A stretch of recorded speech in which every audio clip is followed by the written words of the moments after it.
Menang bro. Mama kamu kok kuat nak.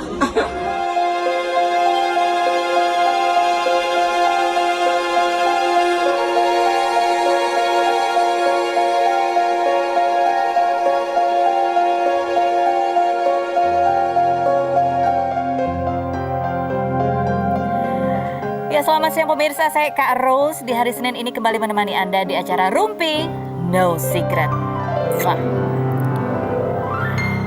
Sebelum kita berbincang dengan bintang tamu kita pada hari ini, kita ke pojokan dulu untuk membahas berita-berita yang hot, baik yang datang dari dunia nyata maupun dari dunia maya.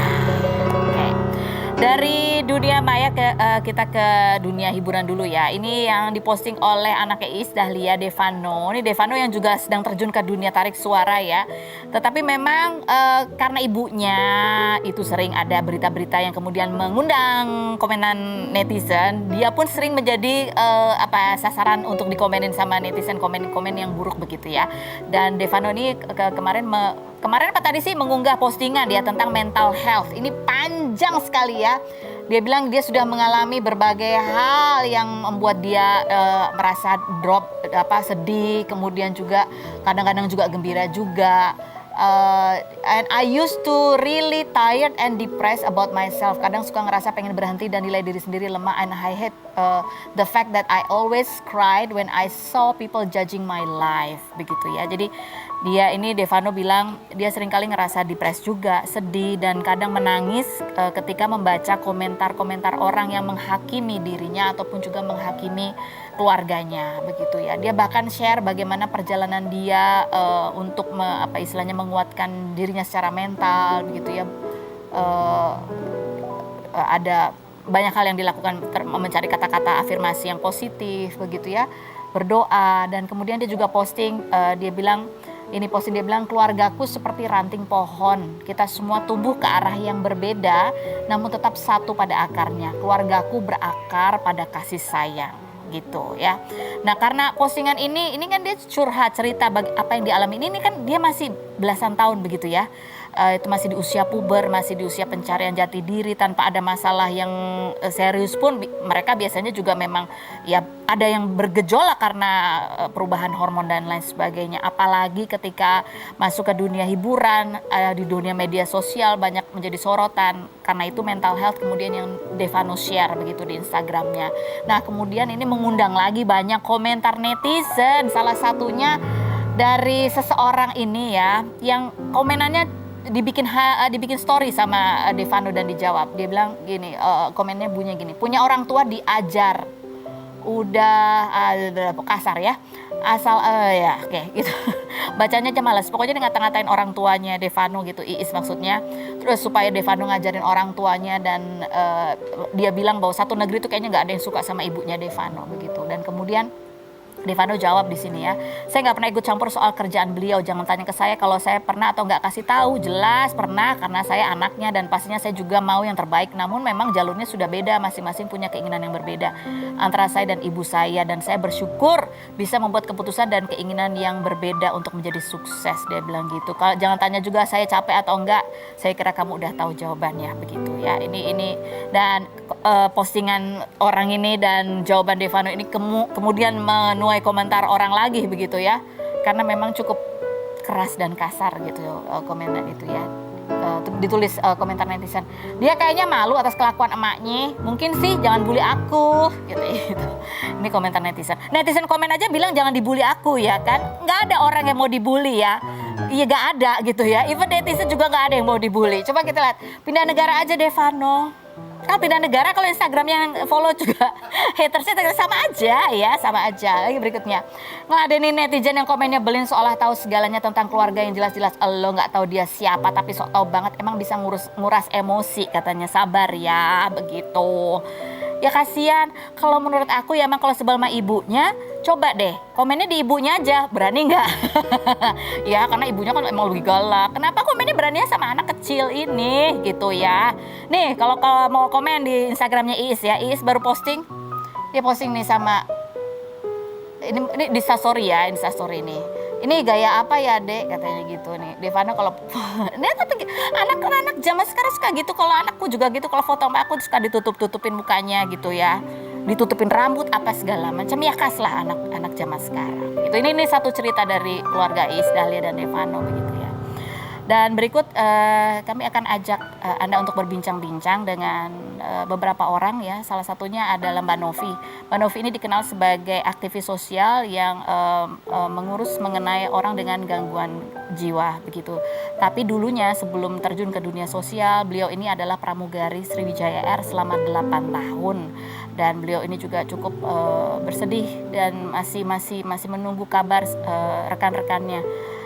Seperti apa update beritanya begitu. Kita akan ajak berbincang. Kita lihat dulu profilnya berikut ini. Berita duka Sabtu 9 Januari kemarin, pesawat Sriwijaya Air SJ182 rute Jakarta Pontianak jatuh di perairan Kepulauan Seribu dengan membawa 50 penumpang dan 12 awak. Pesawat hilang kontak sekitar pukul 14.30 pada ketinggian 10.000 kaki. Hasil penyisiran tim SAR ditemukan serpihan pesawat dan pancaran sinyal black box. Adalah Bapak Irfansyah, salah satu keluarga korban pesawat Sriwijaya yang kehilangan 5 anggota keluarganya, Rahmawati ibunya, Tony Ismail ayahnya, adik serta 2 keponakannya Yumna dan Atar yang hendak pulang ke Pontianak usai berlibur. Awalnya mereka direncanakan akan terbang dengan pesawat 6R pukul 7 pagi, namun karena alasan penerbangan yang hanya diketahui adiknya, penerbangan pun digeser dengan naik Sriwijaya SJ182 siang hari pukul 14.36. Sebelum berangkat, sang adik Ratih Windania mengunggah video perpisahan dengan caption, "Bye-bye keluarga semua, kita pulang kampung dulu ya," yang kini menjadi viral. Pratiwi Novianti, vlogger yang kerap merescue ODGJ, mantan pramugari Sriwijaya Air yang pernah 8 tahun bekerja, berharap mendapat kabar baik mengenai rekannya, Kapten Afwan, pilot Sriwijaya, Dika Senior Flight Attendant, pramugari Mia Tresetiana, dan pramugara Oki Bisma. Bagaimana cerita keluarga dan kerabat korban? Saksikan selengkapnya hanya di Rumpi No Secret. Ya, sebelumnya kami ingin mengucapkan turut berduka untuk seluruh keluarga korban atas musibah jatuhnya pesawat Sriwijaya SJ182. Doa terbaik kami untuk semuanya. Amin. Turut berduka ya Mbak Novia. Ini pasti ya sedih karena teman dekat, pernah bertemu, sahabat baik begitu ya, ada di dalam musibah ini gitu. Mbak Novi sendiri waktu mendengar kabar ini ada di mana dan dari mana mendengar kabarnya? Jadi aku itu habis pulang dari Riau, lagi bantu ODGJ yang terlantar di sana. Aku melalui jalan darat, jadi dari Pekanbaru ke Jambi, terus aku baru nyampe Palembang, capek banget karena 18 jam. Terus aku mandi, sholat, terus aku nggak mainin handphone. Aku taruh di kasur, tiba-tiba kok banyak banget yang nelpon. Karena banyak juga yang belum tahu aku resign dari Sriwijaya, menanyakan kabar aku. Apakah aku baik-baik aja gitu. Terus di tag-tag juga di Instagram udah rame. Ternyata pas saya lihat kayak mimpi, kan bener-bener nggak nyangka. Kita selama ini berteman, terus tiba-tiba kejadian keras kayak gitu, kita nggak ada yang pernah tahu.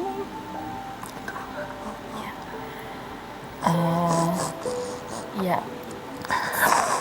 Nah, kita ada artikelnya ya, ini kronologi jatuhnya pesawat SJ182 yang sempat delay selama kurang lebih 30 menit gitu ya, baru lepas landas beberapa menit kemudian hilang kontak begitu ya.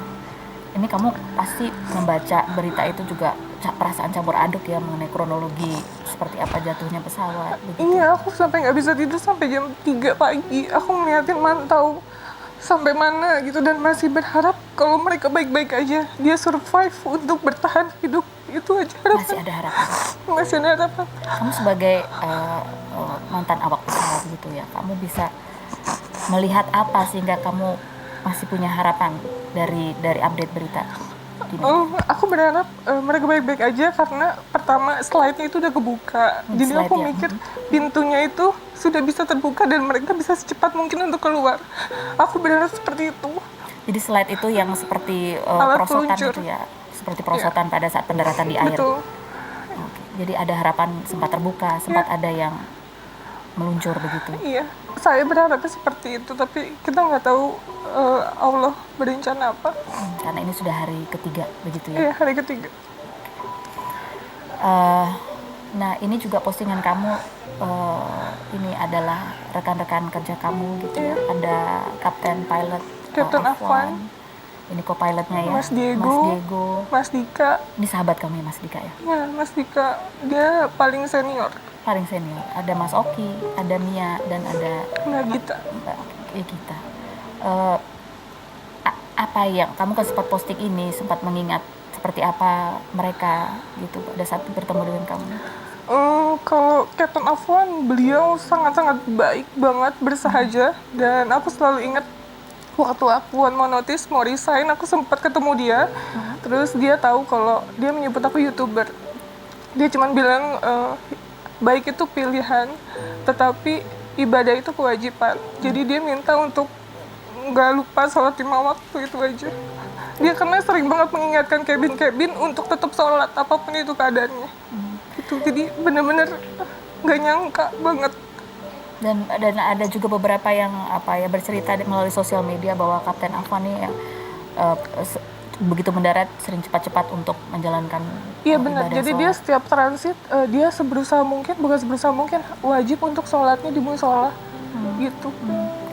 Ini ada juga ya, Kapten Afwan, pilot Boeing series, adalah orang yang paling baik, dermawan dan soleh. Iya betul. Sering membantu kalau offload bagasi gitu ya, tidak pernah ketinggalan sholat. Iya. Gitu. Ini seperti ini. Iya betul. Ya ini juga kesedihan juga pastinya dialami oleh keluarga korban ya gitu. Ini bahkan ya banyak orang kemudian yang mengenal nama-nama yang menjadi penumpang pesawat SJ182.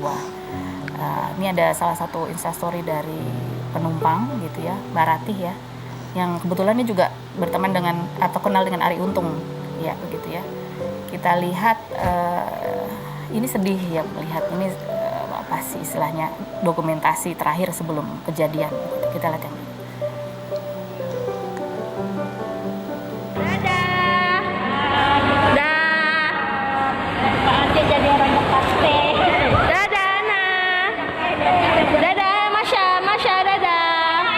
Dadah Yumna.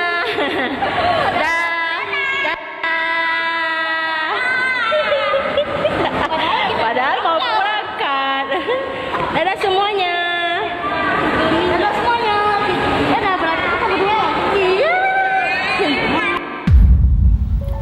Iya, Mbak Ratih menjadi salah satu penumpang bersama dua anaknya begitu ya, dan juga bapak ibunya.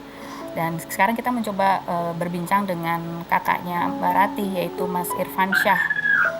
Halo, selamat siang Mas Irfan Syah. Halo. Oke. Mas Irfan Syah, terima kasih banyak atas waktunya, dan kami turut berduka atas musibah yang menimpa keluarga Mas Irfan. Iya. Mas Irfan, boleh cerita Mas Irfan sekarang kondisinya seperti apa dan berada di mana Mas Irfan? Sekarang saya lagi di Bandung. Iya. Karena kemarin terakhir ke Rumah Sakit Polri. Iya. Sudah antimortem dan sudah melaporkan semuanya, karena memang informasi dari sana itu butuh waktu dan proses. Ya. Meskipun kami disediain fasilitas hotel dari maskapai, tapi saya nggak kuat kalau memang harus jauh dari rumah gitu ya. Ya. Akhirnya saya mutusin untuk menunggunya di rumah di Bandung. Jadi sudah kembali ke Bandung gitu ya. Iya. Mas Irfan, di beberapa artikel yang kita baca, Mas Irfan kan sempat cerita bahwa Mas Irfan ini mengantar keluarga begitu ya pada saat mau naik pesawat. Itu pada saat pagi ya Mas Irfan. Sebelum Mas Irfan kan sempat cerita bahwa dari Nam Air kemudian dipindahkan ke Sriwijaya. Mas Irfan mengantar yang pagi-pagi atau sudah tahu bahwa akan pindah pesawat? Jadi kami itu kan taunya pesawatnya Nam Air jam 7 pagi. Iya. Nah, kami berangkat dan kebetulan keluarga ini kan liburannya di Bandung. Iya. Pesawat itu kan nggak ada yang Bandung-Pontianak, Iya. akhirnya harus Jakarta-Pontianak. Iya. Nah, karena memang waktu keberangkatannya jam 7 pakai Nam Air, Iya. saya dari Bandung itu berangkat hari Jumat malam. Iya. Nah, nyampenya malam, di malam hari pas nyampe jam 10 kurang lebih itu dapat informasi bahwa pesawatnya dipindahin ke siang. Iya. Saya nganter dari malam, terus kita nginep bareng di Jakarta. Habis itu baru siang kita ke bandara, saya yang check-in kan, saya angkatin bagasi, ngurusin semua keberangkatan sebelum mereka masuk ke pesawat itu saya ngurusin. Sampai terakhir video yang tadi ditampilkan itu adik saya yang video.